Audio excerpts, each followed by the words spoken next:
It is that time of year again. I'm looking at my window right now and watching some boats race each other. And I love explaining this to people from outside of Louisville, Kentucky, right? They're like, oh, so there's like a whole festival around this horse race? And I'm like, yeah, dude. They're like, oh, what do they have? And I'm like, all right, so there's this thing called the Chow Wagon. They're like, oh, what is that? What's that all about? Horrible bosses like the fake chow? And I'm like, no, chow, like food. Like, you know, they're like, oh, what kind of food? Like, oh, like the best culinary experience you can find. And I'm like, exactly the opposite.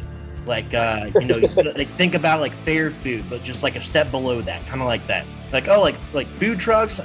Not really. Like think much trashier. Like, oh, is it free to go to? You have to have a pen, like a pen that you write with.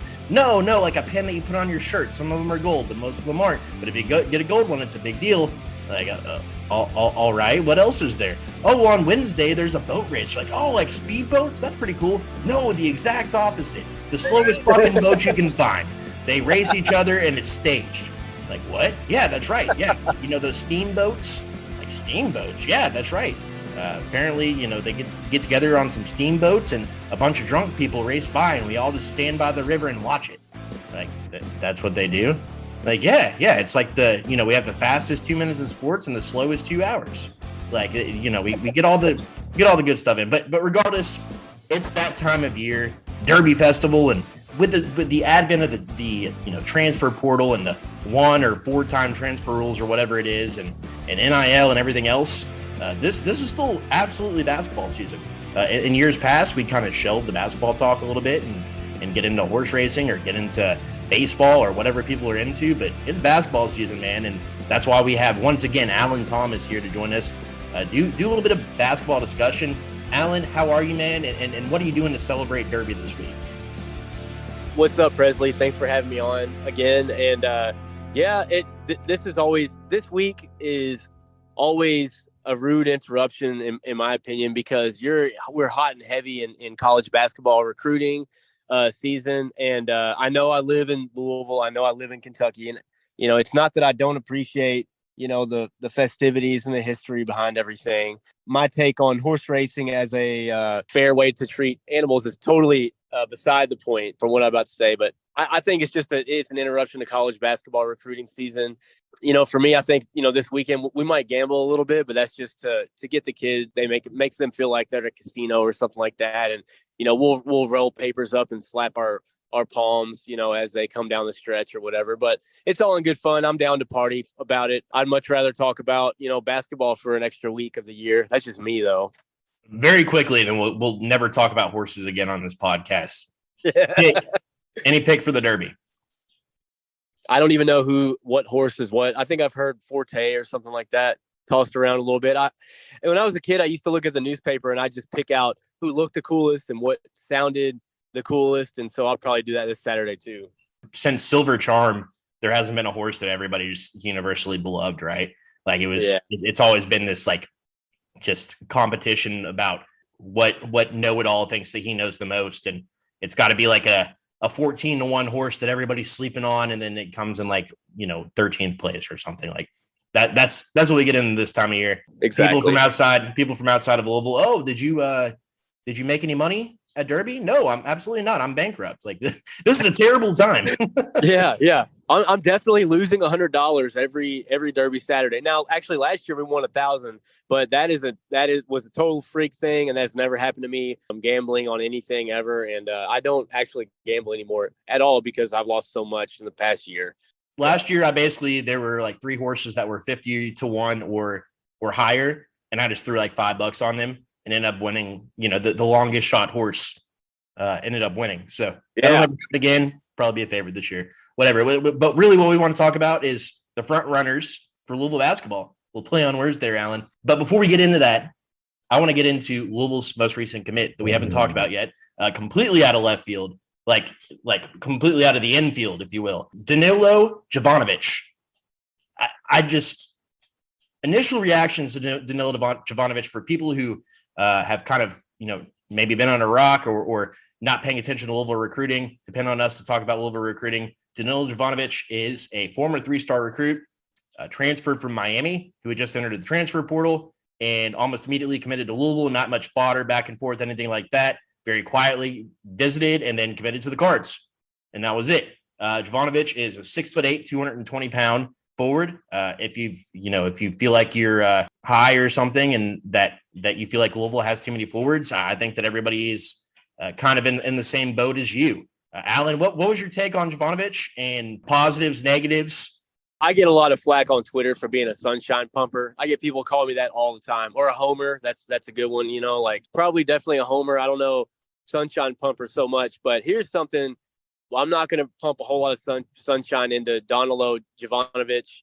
I'm not going to pump a whole lot of sunshine into that because I don't know anything about him other than what his offer list was initially.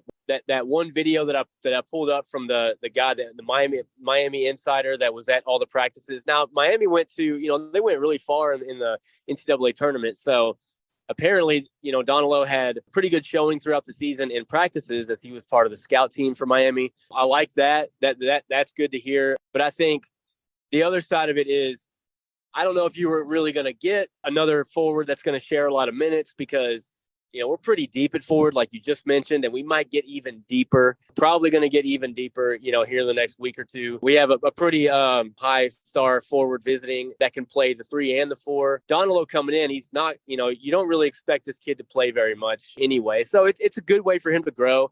Who's to say Danilo in a couple of years can't have really learned the game from Kenny Payne and staff and developed a lot, or, who's to say that maybe he knows that down the road he needs to transfer somewhere else? I mean, I don't know. I'm not going to put any stock into it one way or the other. Essentially, on paper, at the end of the season, he may end up just being another body out there. So, he may surprise some people. I really don't know. I have nothing outside of, high wishes for the kid, and I hope he contributes like we need him to.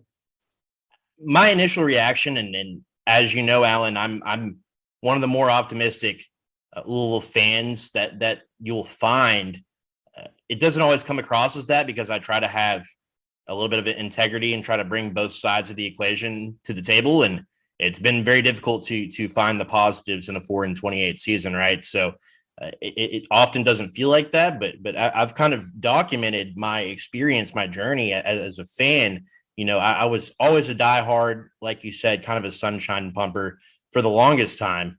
And then as I got into writing and content, experiencing games as more of a journalist, a media member and trying to cover from that aspect, I kind of lost my love and passion for basketball and for football and Louisville sports in general. And so over the last year and a half, 2 years, there's been kind of a concerted effort for me to kind of just experience things as a fan, provide content, podcasts, written forms, social media, all of that kind of from a fan perspective and less from the perspective of somebody who's more of a quote unquote professional, because that's not really why Jacob and I got into this. And ultimately we want to get back to those roots. So when I say this, you can know that I'm kind of serious about it. When I first found out about this, I was pretty pissed off because the reality is that Louisville is bringing in a number of guys who play a similar position to Danilo. And additionally, they're also recruiting another guy in Mackenzie and Mgbako, who, like you already kind of implied, Alan, he plays the 3, the 4. He's kind of a multifaceted wing. And so it's just odd to me that you use a scholarship spot for a guy like that. Now, as a fan, if you've been tuned into social media, message boards, columns, blogs, podcasts, any of that, you've heard all of the negatives that come along with this. Louisville only has 2 scholarships remaining. Some positives that I will bring up about Danilo. Number one, this man he's probably going to come in with a little bit of experience, a little bit of a chip on his shoulder. And he has experience practicing against a Final Four team, traveling to a Final Four, going through the ins and outs of going deep in the ACC tournament and then going deep in the NCAA tournament. Now, he didn't experience that on the floor, but he was around that team. And he practiced against those players every single day. He played under those coaches every single day. So with that in mind, he has that experience from that aspect. Fans talk about, well, we want to bring an experienced veteran guy who can kind of bring veteran leadership or bring a specific skill set to the table. Well, Danilo also has that kind of skill set. In high school, he became known as a mid-range shooter, as a guy who can be kind of a slasher or rebounder, and a guy who has a really solid jumper from the outside. That's a skill set that Louisville didn't really have yet.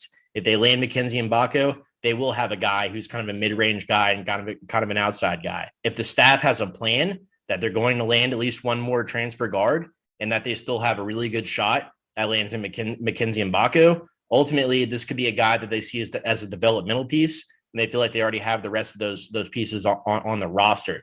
That's something that I'd like to hear the staff answer for at some point, and I'm sure they'll be asked about Danilo at some point. Why do you take a player like this when it appears that the very apparent needs are at the guard position? And maybe we find out more information in the future as well. That's the other thing I'll say. Maybe the roster isn't fully settled. Maybe one guy is going to take, he's going to give up his scholarship for a year, a la like a Kyle Keurig or a David Levitch or something like that. Like where, a guy that was a scholarship player and now is going away from that. There are a number of things that could be going on behind the scenes we don't know about. There could be a guy that's transferring. So again, there are a lot of moving parts. And maybe Danilo is a guy who's a diamond in the rough. That's not what fans want to hear. But ultimately, we don't know. And to say that you do know would be, honestly, it would be kind of foolish to say that you're super pumped or super bummed either way. But the one thing that I think all fans can agree upon is it's definitely an odd move given where we stand from a roster perspective. But that kind of leads to my next point and piece that I want to get into, and that's roster management from the staff. I think a lot of fans are looking at this roster as we've looked at as Louisville fans for the last 2 decades, right? Really, you had two coaches over the course of 4 plus decades, and Denny Crum and then Rick Pitino, right? So you get very stuck in your ways. You get very used to what 70s, 80s, and early 90s basketball was under Denny Crum. And then you get very used to what to expect under Rick Pitino for almost 2 decades, right? So that's the way that we are used to fanning. That's the way that we're used to a roster being constructed. Under Rick Pitino, very specific type of guard that he wanted. He wanted a guy who was a heavy ball handler, who was a penetrator, who was a creator, recruited guys who were athletic on the wings. And oftentimes, an Earl Clark, a T. Will, those are the type of guard or type of guys who are the leading scorers and the leaders on the team. Whereas, a Quentin Snyder, Chris Jones, Peyton Siva, Russ Smith type of player was the main on-ball guy. And that's what we became used to over and over and over again. And that was a successful way of doing things under Rick Pitino. That's what fans have become accustomed to. We have Rick Pitino. Chris Mack was very similar in that way, very heavily guard oriented, especially in his most successful season in 2019, 2020, with the COVID shortened season where Louisville got to number 1 in the country. With all of that in mind, we have this very specific set in our ways mindset for the way that a roster is constructed. With that being said, Louisville brings in a group of guys who have been with completely different programs, who have constructed rosters in completely different ways. Kenny Payne was an assistant coach of John Calipari's right-hand man for a decade at Kentucky, right? He was used to constructing a roster in a very specific way. They went after young, very talented players who were very hungry and looking to get to the next level, so much so that they were pushed on to the NBA or wherever the next place was. It was do or die, essentially. You come in to be a one and done, maybe a 2 and done, and then you're gone, right? Like that's what Kenny Payne was used to. Then he goes to the NBA for 2 years, and then he sees the way that NBA rosters are constructed, and he coaches NBA players and is around NBA talent, developing NBA talent. So that's Kenny Payne's experience, right? Then you have Nolan Smith. Nolan Smith played at Duke, had a little bit of pro experience, and then comes back to Duke as an assistant coach under Coach K. Again, Coach K has a very specific way that he constructed rosters. You talk about Danny Manning. Danny Manning was a head coach at Wake Forest. Danny Manning had a very specific way that he constructed his rosters. When you get into the dynamics of the way that this coaching staff assembles their rosters, the way that they play, it's completely different than what we became accustomed to under Rick Pitino, under Chris Mack. Like it's just a completely different mindset, and it's going to take success from Kenny Payne and his staff for fans to buy in, right? Last year, we didn't really know what we were seeing very often. We didn't know what the goal was. We didn't know what the point of the roster construct was. We didn't know what the goal on defense or on offense was. We didn't know what kind of plays, what kind of sets they were trying to run, what kind of rotation they were trying to incorporate. We didn't get any of that. Last year felt like a kind of a wasted year in that aspect. And so fans are kind of left. They're very much in the mindset of do what has worked in the past and not what the coaching staff thinks might work in the future. So Alan, this is kind of a long form way of going about saying, what exactly is the way that these coaches are used to constructing a roster? And do you feel that Louisville is doing a good job of doing that right now? And what kind of pieces do they need to kind of round out the roster for it to be constructed in a Kenny Payne, Nolan Smith, Danny Manning sort of way? Well, I think, the staff's objective with each of these guys, and part of the pitch for every single one, given Kenny Payne's history and Nolan Smith's history of recruiting and developing players. I know Nolan's always been in an assistant position, but Kenny has up until before last year. But they've always been able to develop guys and have a good reputation of building good relationships, showing these guys good pro habits. So I think we'll have to see how they fill out the final couple spots. But I think the big gripe with fans is that maybe the guard position is lacking. Saw somebody tweet that they think Curtis Williams is going to play shooting guard. I've seen people say that, Trenton Flowers is not a guard, even though he says he is definitely a guard. We've heard JJ Traynor could possibly move to the 3 just full time and not play the 4 at all. So I think what they're trying to do is find how these players can fit. You've been playing, the 3 for 10 years or whatever, even through AAU and everything else. But for this team and for your future, would it be best for you to play the 2, or would it be best for you to play the 4, or vice versa? A prime example is JJ Traynor. This is a kid that, is basically a stretch 4. He can shoot it, can shoot the 3. He can't really, he's not a great ball handler. So he's not a great, you don't want him slashing just from the key or from the corner or anything like that. But is he a player that can take a handoff and take a dribble and pull up? I think he absolutely could. And that's something that a 3 would do, given the situation. But rounding out the roster, you're looking at guys that you have to be able to, handle the ball. I think that's one thing, and this is no shade on the kid, but Jalen Withers, I think, was placed in a position to kind of blend in between a 2 and a 3 at times when you didn't have an L. Ellis on the floor, and maybe Mike James and Hersey Miller were out there. They could both handle just fine. You don't want them to be the general out there, and so it's just a matter of finding a good fit. How do the pieces fit on the floor together? And I think the staff's doing a pretty good job of who they have is on the horizon as far as who they're looking at. Being that it's RJ Luis, a tall guard, and Trey White, who, a 2 or a 3. They're both capable ball handlers. And I think the staff just wants to get long guys that can help back up in the 2, or, if they are at the 3. What we saw last year was guys try to take it the angle that a 3 would and get to the rack. And again, not to say that they aren't capable ball handlers, and I'm not going to really name everyone that falls under that umbrella, but just trying to find players that can attack from anywhere if they are anywhere from a 1 to a 3. And that's not to say that somebody that is the 3 is going to play a 1, but maybe the 2 and the 3, it just kind of blends together on a Kenny Payne roster. And maybe that's what he's looking for, is guys that just can get to the rack no matter what, because that's kind of the pro style that I think he's trying to teach and pass along. And who knows, we may look up in 3 or 4 years and see a handful of guys in the pros that did it that way from the staff, fingers crossed. When you talk about this, it's very natural for us to try to look at a roster and try to formulate a depth chart or formulate a 5-man, 6-man, 8-man rotation, right? It's very natural for us to look at a roster and think starting lineup. Who's the 6th man? Who's going to come in and replace this guy?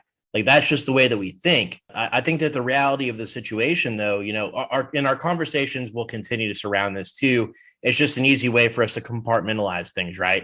But it's very easy for us to say, okay, Trenton Flowers is going to, and this is just as an example, this is not a statement of fact. We're going to say something like Trenton Flowers is going to be the starting 2 guard, and then Karan Davis is going to come in and relieve him at the 2.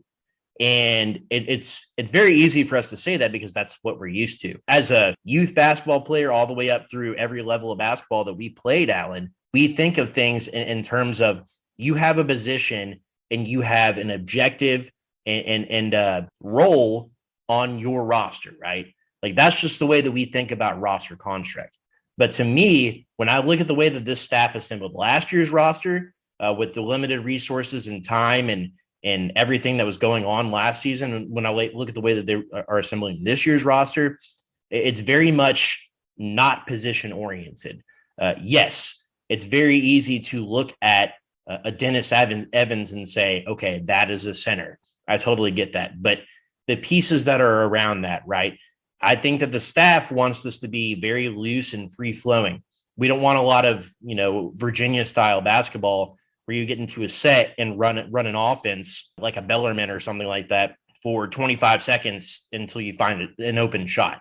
That's not really what Louisville's going after. And if you look at the direction that basketball is going, the highest level teams, the teams with the most talent, like a Duke, like a North Carolina, like a Kansas, like a Kentucky, like an Arizona, those types of teams, they're not running that type of system. And when you look at the NBA, if you're looking at the NBA playoffs right now, that's not what's happening at all, right? It's very quick, very back and forth. The same guy's not running the ball up the floor every single time, looking to the sidelines and then holding up a number, right?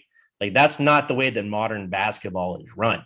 And the reason that the staff is bringing in the players that they're bringing in is because these are guys that can run that type of system. So when you have a Trenton Flowers, right, he says that, we say that he's a guard. I believe that he's a guard, right? When I look at Curtis Williams, people aren't going to agree with this necessarily. When I look at Curtis Williams, I see a guard. And you might traditionally look at those two players as a quote unquote wing. Like you might look at Mackenzie and Mgbako as a 3 or a 4 traditionally, right? But that's not the way that the staff is looking at it, in my opinion. I think the staff is looking at this as, okay, and Mackenzie and Mgbako or Trenton Flowers gets a rebound, they're going to bring the ball up the floor and then get to an offense or get the ball into the position that they want to get it into. Does that make sense? So just because you were 6'8" does not limit you to, only playing out on the wing or only posting up in the post. That's not what basketball looks like anymore. When you watch the Lakers, when you watch the Suns, when you watch the Celtics is a perfect example. I sent this in our group chat the other night, Alan. When I look at the Celtics, I see 3 or 4 wings. I don't see a lot of, Marcus Smart is listed as a point guard, but Marcus Smart isn't the guy bringing the ball up the floor, right? It's Jason Tatum. It's Malcolm Brogdon. Like it's a bunch of different guys that are bringing the ball up the floor. It's a bunch of different guys that are quote unquote initiating the offense. And when I say initiating the offense, it's just getting the ball into the position where it needs to be. It's not necessarily smacking the ball or clapping your hands or something like that. And everybody starts moving in a certain direction at once, right?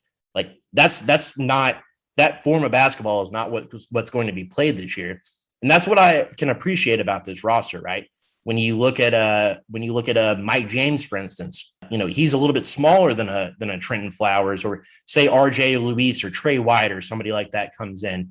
He's smaller than those guys, but he's going to play a position where he's a little bit more of an aggressor.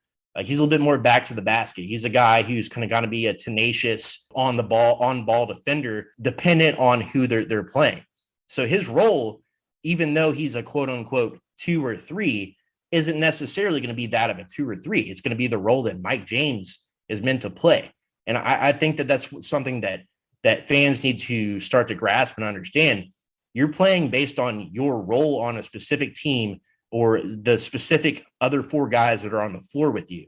Your role is not dependent on, I'm a 4, so I run the play dependent on what the 4 is supposed to run every single time. It's more, I am on the floor. I'm Sky Clark, and I'm on the floor with Mike James, Trenton Flowers, JJ Traynor, and Brandon Huntley Hatfield.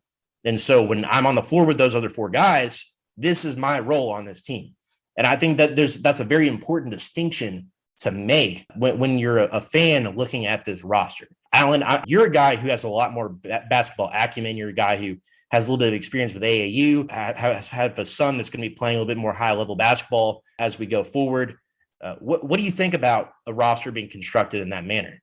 No, I 100% agree with you. I mean, with a Kenny Payne, with the style, and people are going to hear that and roll their eyes and they'll say, well, he was 4-28. I know, I get it. I'm as frustrated as you are, and I'm ready to turn the page on that. What he wants to do, the objective, as you were saying, is to be able to attack, from all angles. And do you want Dennis Evans, like you're saying, do you want him at the top of the key, ready to attack the basket? Probably not, unless he's got a complete mismatch, which is going to be hard to find, where he can take somebody off the dribble from the top of the key. But that's not going to be the roster across the board. That guy's a specialist.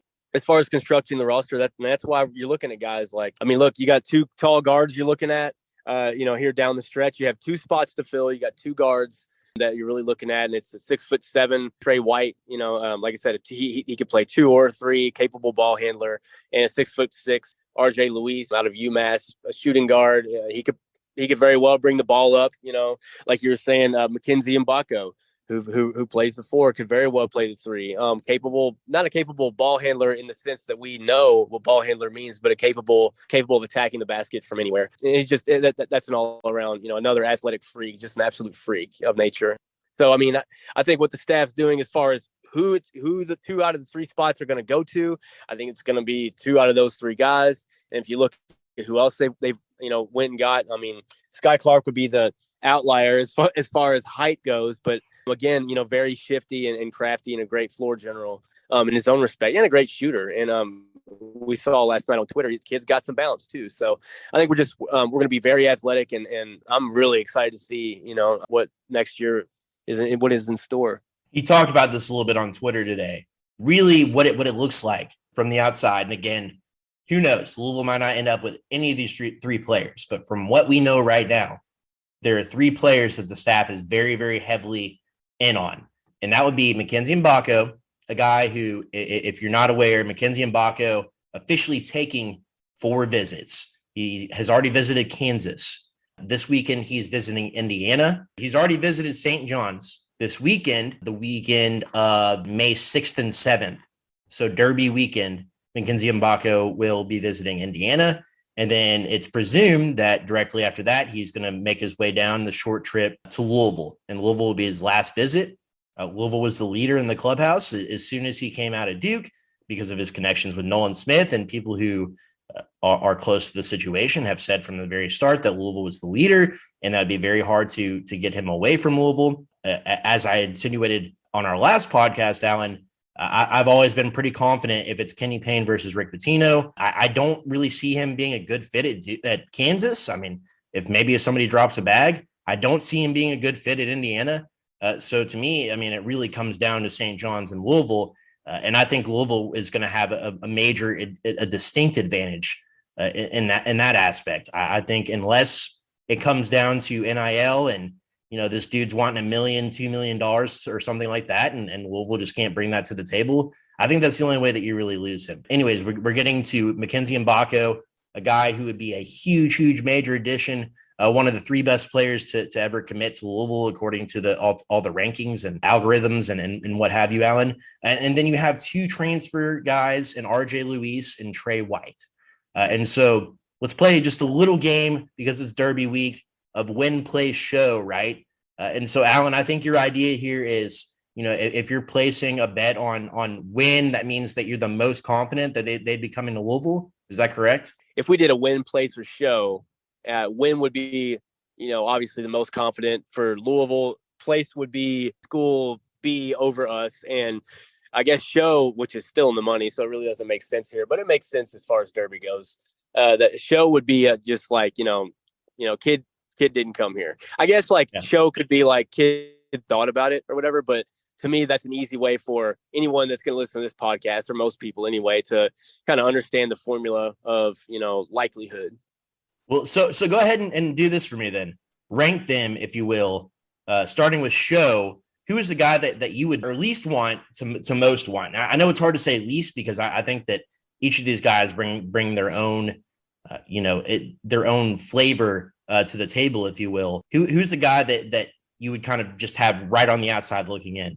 Right on the outside looking in, and I would probably get torn apart for this on social media, but for me, it's Trey White, and it's really no shade on his game. It's more about what RJ Luis brings to the table, being that we have 2 spots instead of 3. RJ is a lot more crafty through the lane, and he's a lot tougher with the ball through the lane. I think he does a good job of protecting. I mean, he's one of those guys that he can put his head down through the lane, and I think most people, when they put their head down, they're going straight to the rack, and they either fade away and try to get an and one or something like that. And this kid is one that when he puts his head down, you really don't know what he's going to do. And I think that's kind of interesting on this roster, being that not that we didn't have some tough guys, or we still do have some tough guys left over from last year, but I think he is the guy in practice that can kind of show not just the bigger guards, but all of the guards, like, hey, here's my technique. Here's how I lower my head into their body without lowering my shoulder, which he's very good at, and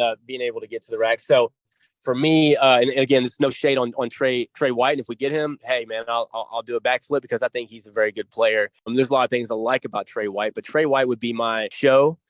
And I guess for the two, in my opinion, it would be RJ Luis. And I think those two are kind of, I think, I heard somebody on the radio touched on it today that they may be waiting for each other. They may be consulting with their own camps to see what's going on. I'm sure that Kenny Payne and staff are communicating with both of these kids hardcore right now, as much as they are Mackenzie and Mgbako. Obviously, Mackenzie and Mgbako is my win.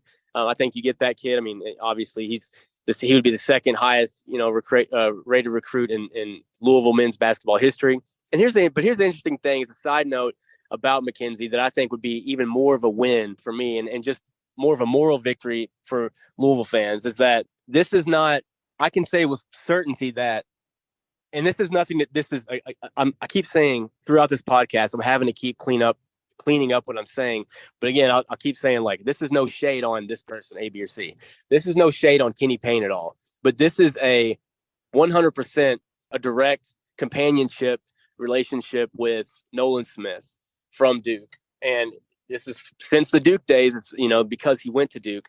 So if you're, Louisville fan, and a lot of people are going to say, well, we needed a guard, you went after a power forward. I've seen that on Twitter and things like that, which is why Twitter is a silly place to begin with. But this would be a head-to-head battle between, on the recruiting trail, not between Louisville and Kansas necessarily, or Louisville and St. John's, or Louisville and Indiana. This is a direct nose-to-nose, head-to-head, toe-to-toe battle between Nolan Smith and Bill Self, Nolan Smith and Mike Woodson, and Nolan Smith and Rick Pitino. I really think you land a guy like Mackenzie, it really adds value to what a guy like Nolan Smith brings to the table. And we can really see what this staff can do, when they start to cook on the recruiting trail. I'm thrilled, for them to round out this roster. And I can't wait for everybody else for all of us to see what we have, coming, what we have in store. Now, which way are they going to go, anyway, is remains to be seen. And I tell you, if I was a betting man, I said I wasn't earlier, but if I was, and I had $20 in my pocket, I'd probably bet 50 cents on. I'd probably bet 60 cents on Trey White. I mean, kind of seems like he's a lean here. I'd bet 40 cents on RJ Luis to come here because I really don't know. I'd bet the rest on Mackenzie and Mgbako to come here. I like the way that you put that. I'll put it in a slightly different way, in a very Louisville way, because when you're 4 or 5 years old in Louisville, Kentucky, you're already learning about how to place an exacta box. If I was a bettor and I wanted to place a bet on who I want to come to Louisville, I would place an exacta box on Trey White and Mackenzie and Mgbako. And I'll tell you why. Nice. So I think those would be two of the more talented, polished players to ever wear a Louisville uniform, just coming straight into Louisville. They would bring in an aspect that Louisville has maybe never seen. Mackenzie and Mgbako would be just slightly the second best player to ever commit to and play for Louisville, right behind Samardo Samuels. But I think the talent and just sheer athleticism and gifts that Mackenzie and Mgbako have are far superior to Samardo Samuels. I think Samardo Samuels had the talent and size from such a young age that he came in as such a highly touted player. But I mean, really, when you look across the board at the talent that's come in for Louisville, you have Samardo Samuels. Sebastian Telefair is the second highest commit ever at Louisville and he never panned out. Samuel Williamson is third, and then Brian Bowen is fourth. So really, when you look at this Louisville roster currently, Trenton Flowers and Dennis Evans will be two of the 4 highest rated players to ever suit up for Louisville basketball, according to 247 Sports conglomeration, their composite, if you will, right? So that's the first thing to consider. So if you bring Mackenzie and Mgbako into the fold, you have 3 of the 5 highest rated players in school history. Like, that's not something to sneeze at, Alan. I mean, that is some superior talent. Trey White if you bring Trey White into the mix, this is another guy who is supremely talented. And I think that fans really need to understand, he was more of a top 50 player coming out of high school. But from what I've seen of Trey White's tape, from what he brings to the table, it's something that Louisville has rarely had. I mean, maybe like I'm going back, like when I think Trey White, I think like Alvin Sims type of player, right? Like just a big body guard who really can do it all. If he can improve from long distance, which is really his weakness at this point, if he can improve as a 3-point shooter, I mean, you're talking about a guy, to me, is either a day one starter or an excellent sixth man. Like I think that Trey White has all the intangibles to be a starter. Like if you had a Sky Clark, Trey White, Mackenzie Mgbako, Trenton Flowers, and Brandon Huntley Hatfield starting lineup, I mean, that's a really fucking talented lineup, Alan. Like that is sensational. That's a lineup. Louisville has never put a lineup that talented on the floor ever. Like I don't know how those components mesh together. I don't know how their personalities mesh. None of that. But when you're talking about just sheer talent, when you're talking about being, who is recognized as the best players in their respective classes and what they bring to the table, what their actual game is like. Like we're talking about one of the most talented rosters that Louisville's ever assembled, probably the most talented roster that's ever been assembled in Louisville. Does that equate to wins? I mean, that remains to be seen. But I think that's something that's so important to take into account. I will also bring up one other thing. I really like RJ Lewis's game because I think that he's kind of like he reminds me of like a Chris Mack 3. I don't know if that computes for you, Alan. What I mean by that is he's a very aggressive guard. He's a very good rebounder, but he's definitely, to me, he's more of a slashing 2 guard. But if I'm looking at maybe Chris Mack or Rick Pitino type of rosters, this is a guy who'd be a quote unquote 3 because he's such a talented rebounder. He's such an aggressive guy. Like he brings a lot to the table that you don't see very often in modern college basketball.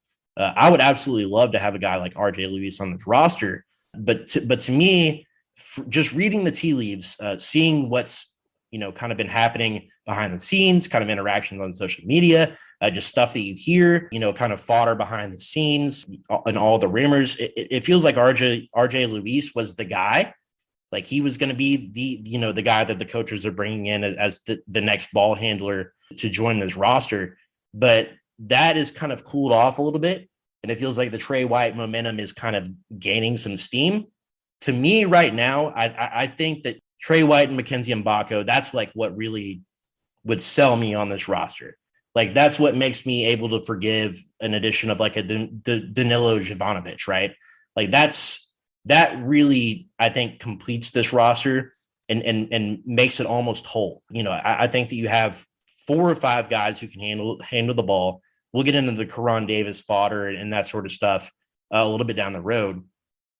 But I think if I'm placing that exact box, you could go either way, 1 and 2 between Trey White and Mackenzie Mgbako. I'm incredibly high on both of those players.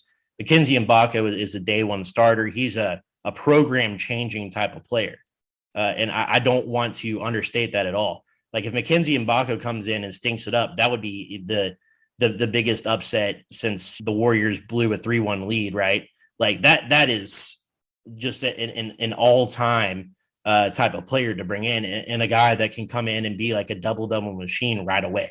Like I could not be more ecstatic if Louisville lands Mackenzie Mgbako. So to me, those are the 2 players I'm going with. I love the idea of making it kind of derby themed. Mackenzie Mgbako, Trey White.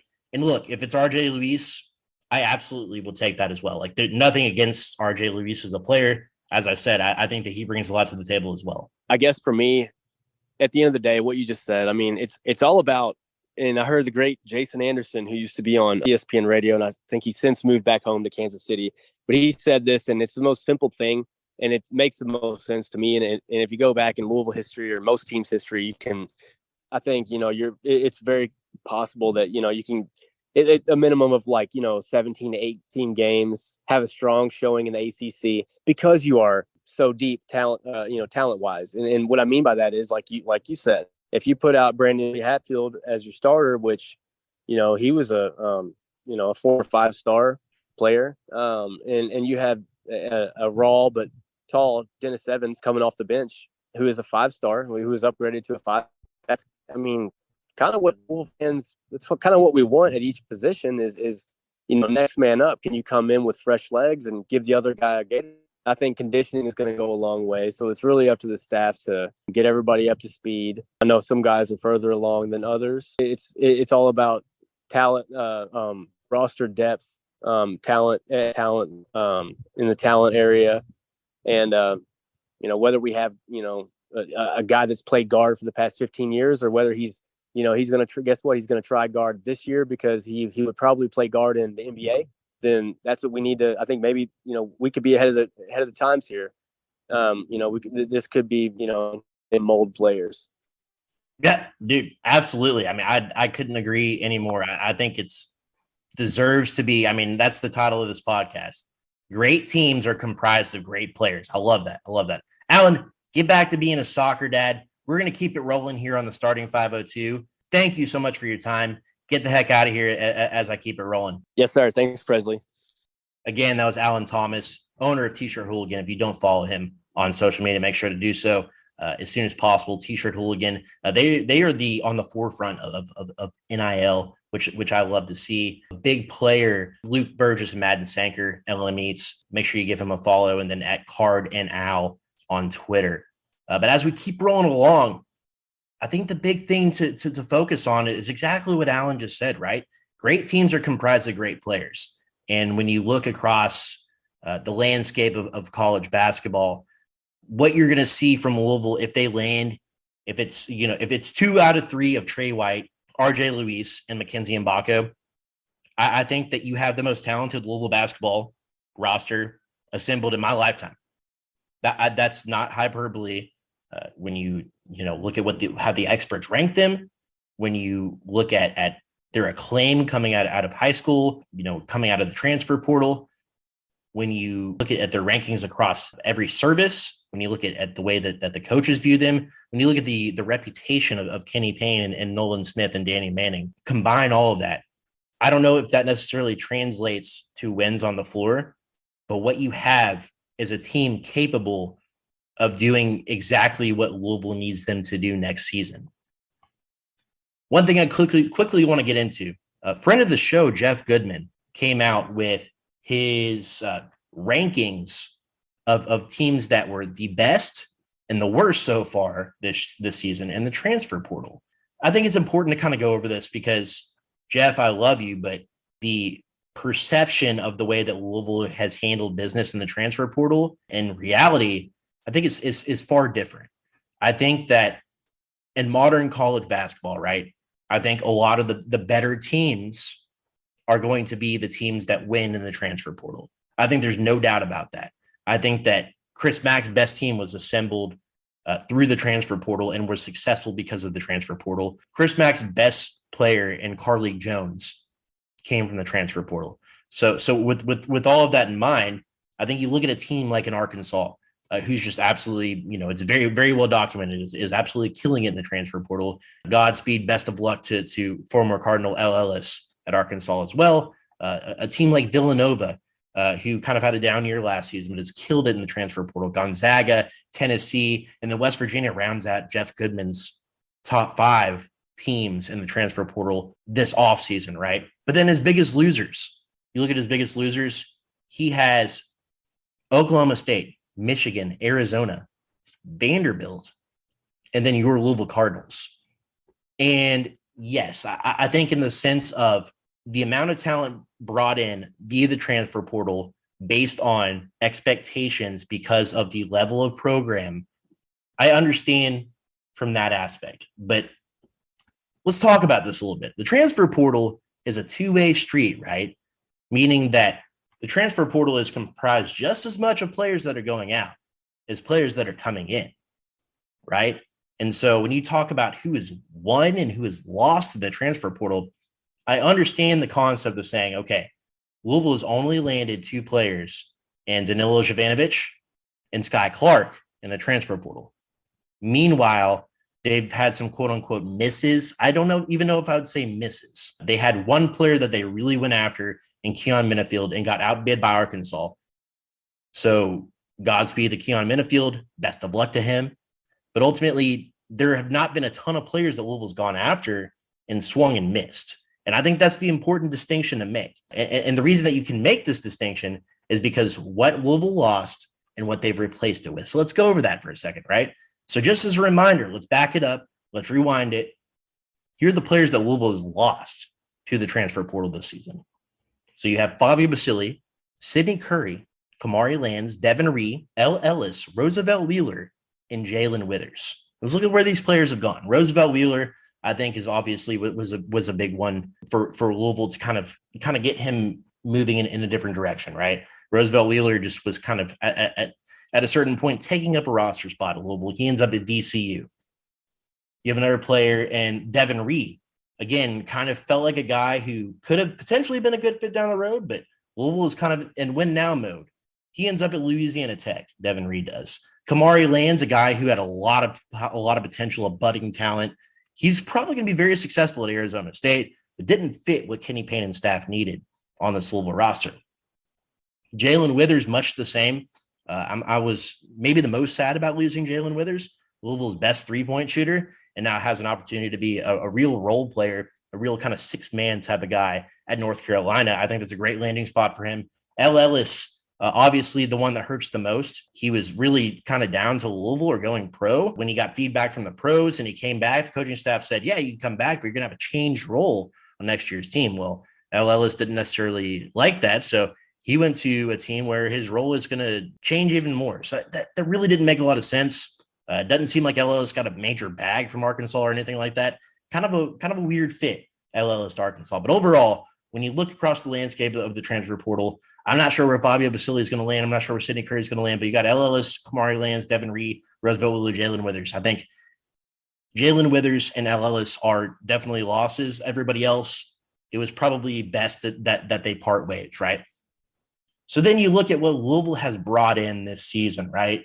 And I think that's extremely important to look at. So first of all, you have a commitment from transfer Sky Clark, former five-star point guard, a guy who had a little bit of success at Illinois, didn't necessarily have a defined role and just wasn't really a good fit at Illinois. Come to find out that Sky Clark ended up having to go home and take care of a family member. It's really kind of a touching story. If you haven't heard that, you should look it up. And I'll even post that as part of our recap for our podcast as well. If anybody wants to take a look, Sky Clark had to leave Illinois because he went home essentially for Thanksgiving or Christmas break, saw what kind of state that his family member was in, and ultimately decided that it was better for him to stay there. He obviously still wants to play basketball. It's still his passion, and he's able to do so now with a more family-oriented, better fit for him, better relationship for him with Kenny Payne at Louisville. I think Sky Clark, there is so much on the horizon for a guy like that. I think that's huge. I think that's, you talk about L. Ellis, your top scorer from last season, an all ACC type of player. But L. Ellis was also the point guard of a 4-28 team. To me, it's okay losing almost anybody from a team like that. And especially a guy who he simply did not want to take a different role.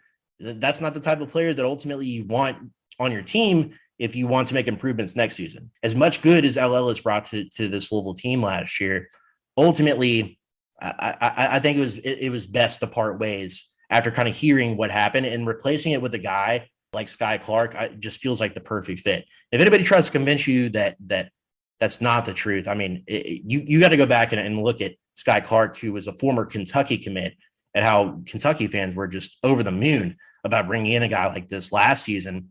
It wasn't until some other commits kind of came in that Sky Clark decided to decommit and goes to Illinois.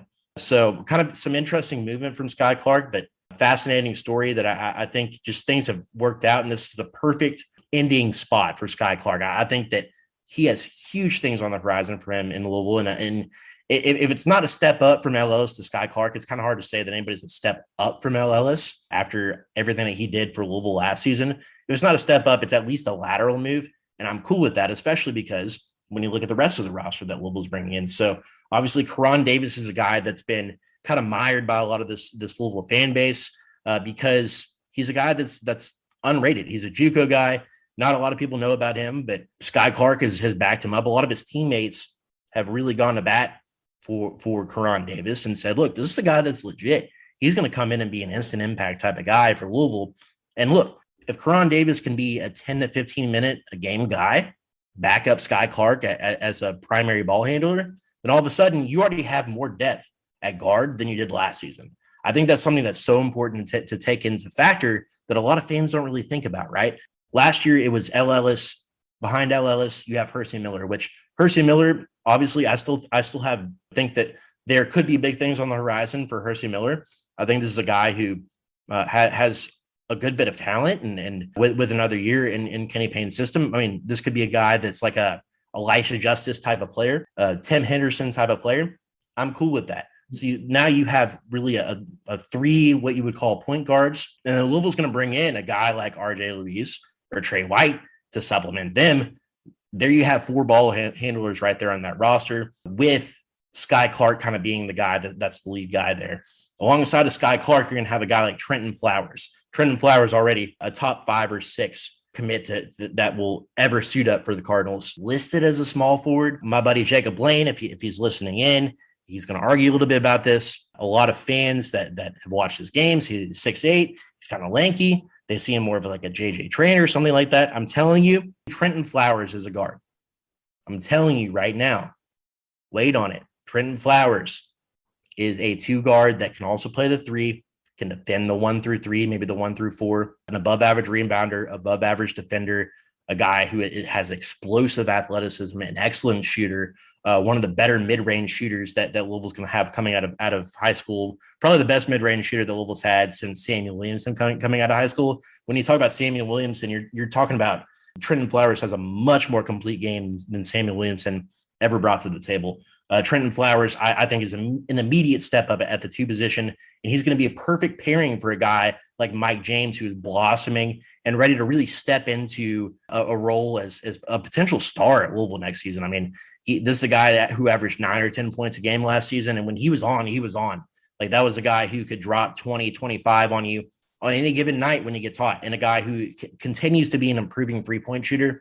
I think if you have a backcourt of Sky Clark, Trenton Flowers, Mike James, and Karan Davis, that's a quality backcourt right there to me. And then when you bring RJ Luis or Trey White into the fold, all of a sudden you're looking at a roster of 4, 5, 6 guys who can be a primary ball handler.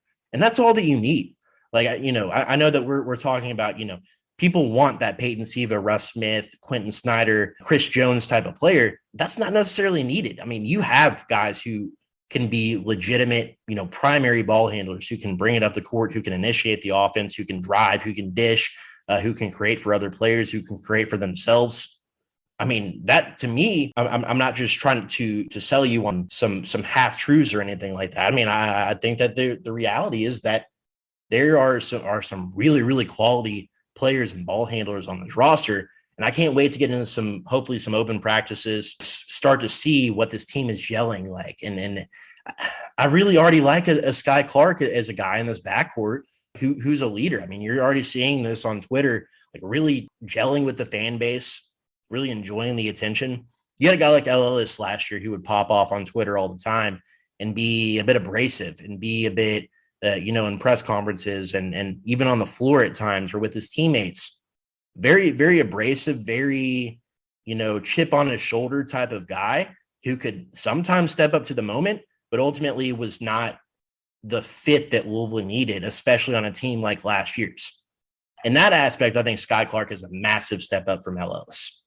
So again, you have a backcourt already of Sky Clark, Mike James, Trenton Flowers, Karan Davis. You're going to throw another guy into the mix. I really like that.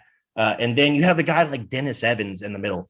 A lot of people are talking about him being an extremely raw player. My buddies, Matt McGavick, Jacob Lane, they are big on Dennis Evans not being a guy that's college ready. I wholeheartedly disagree with that. Dennis Evans is a guy who would have been a day 1 starter at his last place where he was actually signed at Minnesota. This is a guy who I don't think he's going to be a day 1 starter necessarily. I think Brandon Huntley Hatfield probably has that locked up based on his play when he was actually healthy last season. Another 5-star guy like Dennis Evans. But what I will say about Dennis Evans is this is a guy who is a ready-made defender. This is a guy who could average probably 2 block shots a game next season. This is a guy who is going to get in and kind of battle with an Emmanuel Okorafor, battle with a Brandon Huntley-Hatfield, a JJ Traynor, maybe in a Mackenzie Mgbako, right? Like this is a guy who's going to be, he'll be ready, man. I'm telling you, Dennis Evans is going to be a guy to look out for next season. People are saying that he's raw, and yes, he's definitely raw on the offensive end. This is a guy that can already put the ball on the floor, though. This is a guy that already has some post moves. He's a guy who can be an above-average rebounder right out the gate. I'm hoping that the schedule is set up as such that you can get a guy like Dennis Evans 10, 15, 20 minutes of run against some lower-level teams, kind of gain some confidence, kind of get his footing in the speed of college basketball. By the time ACC play rolls around, I'm hoping that Dennis Evans can be a serious contributor on this team. I think Dennis Evans is a guy that's absolutely capable of doing that. So I have no worry at all that Dennis Evans can't be a guy that plays like a 5-star guy. I mean, there's a reason why he's rated as high as he is. And there's a reason why there were so many schools after him. He has such a claim, and why he's risen so much as far as the attention that he's received. The reason he was a commit to Minnesota initially is because, he was kind of like a top 70, top 60 type of player, kind of like what we talked about Roosevelt Wheeler was, right? Like a guy with potential, but then needed a few years to. He's all of a sudden blossomed into a guy who should be able to contribute right away. Like I'm really excited about what Dennis Evans could bring to the table. Again, you have Caleb Glenn and Curtis Williams. I feel like those are guys that we kind of just gloss over, and those are the 2 guys that we really haven't talked about on this podcast, the last couple of episodes. Again, we keep glossing over them. I see Curtis Williams as another 2 or 3 guy. Like I see him as another guard. And Curtis Williams is perhaps the least talked about top 50, top 60 player that Louisville's had in my lifetime, right? Like since they started ranking these guys, since recruiting became what it is now with social media, NIL, I can't ever remember a guy that's just been as overlooked as Curtis Williams. This is Kenny Payne's first real prospect that he landed. Caleb Glenn was kind of a holdover from the Chris Mack era because he's a local guy. He played for Louisville Mail, recently transferred just up north to Indianapolis, but he's coming back. Could again be a serious contributor, kind of a Mike James style player. But really, I'm kind of honed in on Curtis Williams, man. I really see him as a guy who can put the ball on the floor, be a slasher. He's an excellent shooter. We talk about, this Louisville team. Maybe one of the biggest things that the staff hasn't focused on as much is outside shooting. Sky Clark is a capable outside shooter, a little bit streaky. Mike James was streaky last year, kind of turned it on towards the end of the season. Trenton Flowers is an improving 3-point shooter. JJ Trainor's been streaky his whole career. Brandon Huntley-Hatfield's capable, but has been streaky. Curtis Williams, perhaps the best 3-point shooter on this team. I think that Danilo Jovanovich is going to be a good 3-point shooter, but I'm not sure if that's a guy that's going to see the floor much this season. When you look at Curtis Williams, man, there's a lot of potential there that we're just not even talking about. I hope we get into this more in the summer, that we start hearing good things about Curtis Williams, what he brings to the table, that his personality is meshing with the staff and with other players. Curtis Williams, I'm telling you, this is a guy to look out for. We're talking, is Dennis Evans ready? Is Caleb Glenn ready? Can Mike James take the step that people think he might be capable of? But we're not talking enough about Curtis Williams. I'm telling you, man, this is a guy he is long. He's athletic. If he gets into the college weight program, he's got a little baby fat on him, but he has an excellent jumper. He has an excellent mid-range game. He can get to the bucket at will, willing defender. I'm telling you, this could be a guy who kind of, comes out of nowhere, and he's like that 6th or 7th guy off, maybe like the 2nd or 3rd guy off the bench, something like that. I'm telling you, Curtis Williams is a guy to look out for. So to kind of round that out, you lose Fabio Basili, Sidney Curry, L. Ellis, Kamari Lands, Devin Reed, Roosevelt Wheeler, and Jalen Withers. And I think it's important, going back to our buddy Jeff Goodman and his rankings, it's important to remember who entered the portal and then what Louisville's replaced them with. They didn't necessarily supplement them with other portal players yet, but what they've done is brought in talent, the likes that this program has never seen. Louisville has had 1 or 2 players that have been incredibly talented. They had a streak of 20 years. This was the last season was literally the first season since like pre-Rick Pitino where Louisville didn't have a McDonald's All-American on their team, right? You're bringing in Trenton Flowers, Dennis Evans, and then you have Caleb Glenn and Curtis Williams, guys who would be some of the better players that you bring in your class that are just afterthoughts in this class. Karan Davis, kind of the sleeper, and then you have Sky Clark, a guy who, again, I've lamented this and I will continue to kind of talk about. This is a guy who can be a program-changing type of player. You add a Trey White or RJ Luis, and then you add Mackenzie and Mgbako, all of a sudden this becomes one of the most talented teams in program history. I cannot emphasize that enough. One of the most talented teams in program history. Does that equate to wins on the floor? Of course not. You don't have to look very far down the road to Kentucky to see that just because you have a ton of talent on the floor doesn't necessarily mean that it equates to a team meshing and winning together. But I really like the pieces that Louisville has. So you can put Louisville as the second most disappointing team in the transfer portal. That's fine.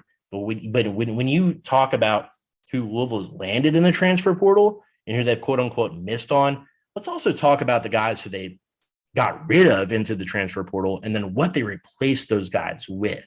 I think that is crucial when you're looking forward, when you're looking at how this roster is assembled. I'm not trying to pump sunshine up anybody's ass. It's going to be a long road ahead. You could look out and see this Louisville team starts out 2-4 or 4-6 or something like that. And people think it's this on the same path. Kenny Payne's got to go this and that. You will notice immediately whether it's the coaches letting people in for open practices, whether it's, these quote unquote hype videos in the offseason, whether it's the red-white scrimmage, whether it's exhibition games, whenever that time is, when you start seeing this team gel a little bit, when you see these players putting on the jersey and actually getting out there as a squad, you're going to start looking at this roster and saying, okay, well, how is that guy going to find minutes? How is that guy going to find his way onto the floor? And that's the problem that Louisville simply did not have last year that they will this year. Again, people want to get into this guard conversation about what is a guard, what isn't a guard. Listen, there are so many programs out there that are assembling their rosters in a similar way. You don't have to look very far to look to Kentucky, to Duke, Kansas, Arizona. Florida State is the king of this. They bring in the most talented players, and if 3 or 4 of those guys can handle the ball, that's all they care about, man. Like, Louisville's bringing in size. They're bringing in talent. Like, if you look across this Louisville recruiting class, right, you're looking at Trenton Flowers is 6'8", Dennis Evans is 7'1", Caleb Glenn is 6'6", Curtis Williams is 6'6", Karan Davis is a 6'7" guard. Like, there's all these arguments. Okay, who's a guard, who's not? Is Curtis Williams a guard? I don't know. Is Trenton Flowers a guard? I don't know. But Karan Davis is a bona fide guard, a combo guard, a point guard. He's 6'7". Like, that's nothing to sneeze at, right? Like, this Louisville team has size. Sky Clark is 6'4". Like, Sky Clark is a bona fide combo / point guard, right? He's 6'4". There is size. There is legitimate talent, athleticism on this roster. And that's something very serious to take in consideration. And if you bring in a Trey White, who's 6'7", he's a 6'7" bona fide. He's a guard, right? A 6'7" guard. You bring in Mackenzie and Mgbako, he's a wing / forward / guard, right? A guy who's kind of a do-it-all slasher, driver, rebounder, three-point shooter. Like this, he has all of the intangibles to be Louisville's first one-and-done player ever, right? You bring that guy in, again, he's 6'8", 6'9". So when you look across this roster, you're adding those pieces to Brandon Huntley-Hatfield, who's 6'10", former 5-star player, right? Mike James, who's a 6'6" guard / forward, right? Like there is, JJ Traynor, 6'8", 6'9", a guy who can put the ball on the floor, who can, again, has been a streaky shooter over his career, who's a ferocious dunker at this point, a guy who has become an aggressor. You start looking at this roster, man, there's not, 6'4" is like on the very short side. Most guys, 6'6", 6'7", 6'10", more talented than most pieces that Louisville's ever had. So, yes, it's difficult to see things coming together. Yes, the way that things were constructed in the transfer portal is as far as experience, as far as, you know, what fans are used to Louisville going after, that didn't happen. So now all of a sudden you're seeing guys like an expert like Jeff Goodman saying Louisville is the second worst in the transfer portal. Let's look at the bigger picture here, because this Louisville team could be perhaps the most talented to ever wear the red and black. And if you're a Louisville fan, you're not excited about that, especially after the season last year, then I don't know what to tell you, man. Until next time, make sure you like, comment, subscribe. Dude, we're doing the thing on YouTube. I'm telling you. Luke Burgess and Madden Sanker are two of the most fun people that I've gotten a chance to work with, and they're freaking 17, 18 years old. Jacob Lane is, I mean, this man just texted me yesterday and said, dude, I'm editing 5 podcasts in the next 2 days. Like, we have so much content coming out in the form of written podcasts, YouTube. I cannot wait to see what is on the horizon for us, what's on the horizon for us as a group, as a fan base. There's so many more positive times ahead. We're going to be covering it all at thestateoflouisville.com. You can follow me on social media at Press Meyer, trying to get a little bit more active on there. Follow us on Twitter at Starting502Pod. Make sure you follow us on the mothership, of course, at the State of Lou. My name is Presley Meyer, Starting 502 Podcast. Until next time, let's get out of here and go